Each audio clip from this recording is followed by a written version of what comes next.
Diwata muling nakatanggap ng pambabatikos dahil sa ginawa sa Benguet.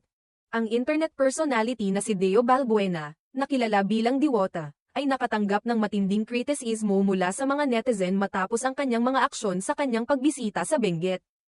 Ayon sa National Commission on Indigenous Peoples, NCIP.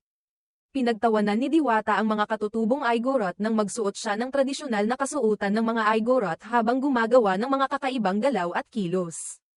Sa isang video na ibinahagi ni Diwata sa social media, makikita siya na gumagawa ng mga sigaw at galaw na may kinalaman sa mga katutubong Indian.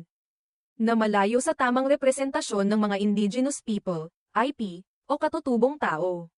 Ang mga aksyon niyang ito ay hindi umayon sa mga tamang gawain at kultura ng mga IP.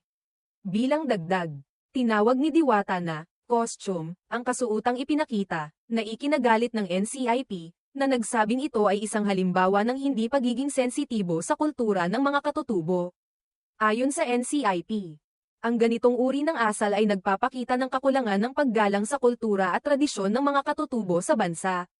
Sa isang pahayag mula sa NCIP Cordillera, sinabi nila, "The incident highlights the persistent challenges in the information and education campaigns, IECs, aimed at decolonizing the mindset of the Filipino population towards ICCs, IPAs. These campaigns strive to dismantle and exorcise the stereotypes and misconceptions that are deeply entrenched in the Filipino psyche." Ipinahayag ng NCIP ang kanilang pangamba na ang mga ganitong aksyon ay nakapagpapatibay lamang ng mga maling pananaw at stereotype na may kinalaman sa mga katutubo. Ayon sa kanila, mahalaga ang tamang representasyon at pagpapakita ng kultura ng mga katutubo upang mapalaganap ang respeto at pag-unawa sa kanilang mga tradisyon at kasaysayan. Hinihintay pa rin ang pahayag ni Diwata hinggil sa issue, at wala pang anunsyo mula sa kanya tungkol sa naging pahayag ng NCIP. Hanggang ngayon, ang kanyang mga tagasunod at mga kritiko ay naglalabas ng kani-kanilang opinyon tungkol sa insidente, na nagdulot ng malawakang diskusyon sa social media. Marami sa mga netizen ang nagsasabing hindi sapat ang kaalaman ni Diwata sa kahalagahan ng mga kasuotang katutubo at ang kanilang cultural significance. Ang mga kritisismo ay nagbigay pansin sa pangangailangan ng masusing edukasyon at pag-unawa sa kultura ng mga katutubo, upang maiwasan ang mga pagkakamali tulad ng nangyari kay Diwata.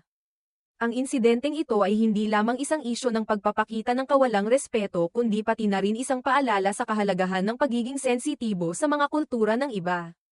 Sa mga ganitong pagkakataon, mas kinakailangan ang mas malalim na kaalaman at respeto sa tradisyon ng mga katutubong Pilipino upang mapanatili ang kanilang dignidad at integridad.